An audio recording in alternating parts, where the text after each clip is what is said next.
So the real question is this the real deal? And the answer is yes. I was pleasantly surprised and actually really enjoyed playing with this Auraspeed Fantome, but it does have its quirks. Let me tell you why.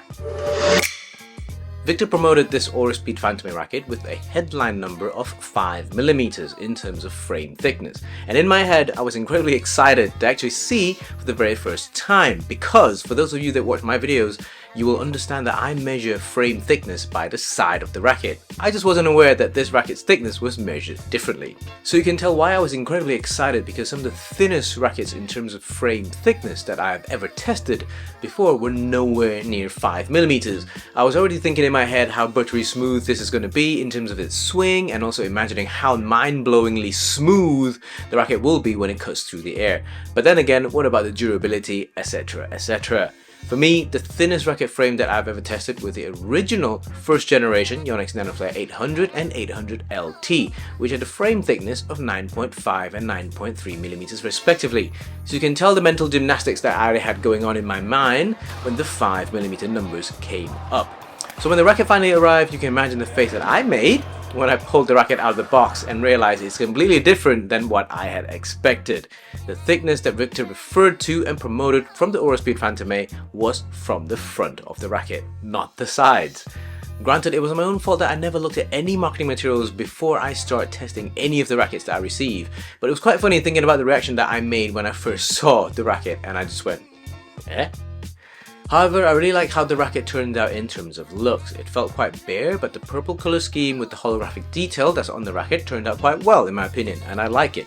There were two types of new material and technology that was promoted by Victor for this racket. It's the PBO high performance fiber and the nano aerogel, but you can't see them visually on the racket, so we'll wait to see if it feels differently when testing later on. Remember to take care and protect your precious badminton racket frames with the premium racket protection tape from ckYW.com/shop, and check out the super limited edition sign prints too. We have some new recent additions, and when they run out, they're gone forever. The protection tapes and sign prints come with free delivery worldwide, so do check them out. In terms of specs, the Auraspeed Fantome comes with a racket frame height of 23.5cm and a width of 18.5cm. With my version of frame thickness measurement, the one that's on the side, I measured the Fantome's frame thickness to be at 10.7mm. Pretty thick compared to other Auraspeed rackets, but totally normal in the modern world of badminton rackets. So when measuring the frame thickness from the front of the racket, I measured the Fantome to have a thickness of 5.4mm, which is close enough to the advertised 5mm. However, if you're wondering if there's a big difference in thickness compared to other rackets from that measurement, here's a list of some recent rackets that I have measured. 100's Battle 900, 6.4mm. The Yonex NanoFlare 700 Pro, 6.3mm. The second generation Yonex Astrox 88D Pro, 6.4mm. The Victor Auraspeed 100X Ultra, 6.4mm. So as you can see, most rackets are slightly above the 6mm mark, whereas this Fantome is 1mm or 1mm thinner. Every millimeter counts, so I'm keen to see if I can feel any difference during testing. I also want to mention the recessed area on the racket frame is approximately 60% on this model. I have noticed Auraspeeds tend to have a recessed area of only around 40% on the top half of the racket frame, but this one has 60%, which is slightly different.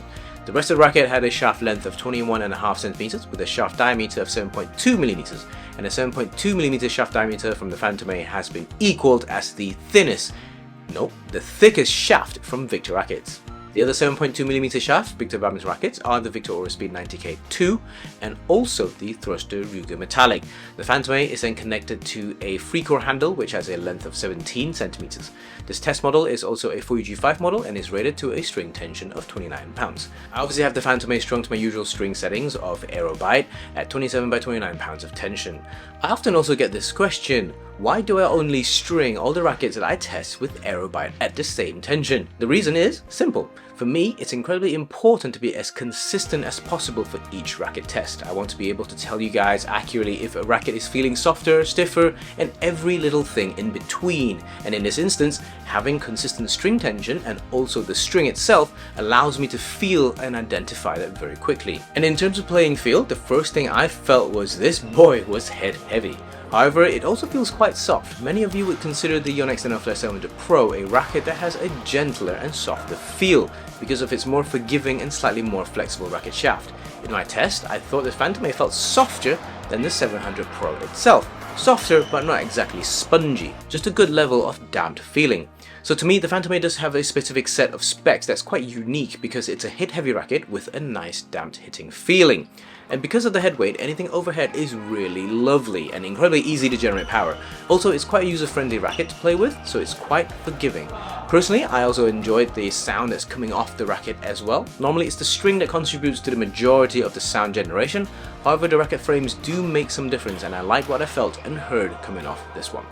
However, because of the head heaviness and the slightly more flexible response, I felt I had to adjust my squeeze timing on the racket quite a bit, as the shots which requires more finesse suffered a bit from my first session of playing with the Fantome. Shots that also required sharp, fast inputs such as fast lifts, drives, which focuses on finger squeezing, felt slightly slower because of the head heaviness. Additionally, I also felt my deltoids were very tired during my training session, especially in defense practice. It was a high intensity session and the head heaviness made me struggle a little. In conclusion, I was quite surprised at how head heavy this racket was, especially when this was marketed as an Auraspeed, although I really enjoyed how easy it was to get good, clean shots with power. This makes the Fantome pretty easy to play, and even with its head heaviness, it was quite forgiving, and that makes it something that's really quite enjoyable to play with. Did the 5mm frame thickness make it any faster? I'm not sure really. Yes, it swings fast and smooth, but blindfolded, I'm not sure many of us would be able to tell any difference. Is it the fastest badminton racket out there? I don't think so, but this one feels good, and this is one that I'm more than happy to recommend you guys.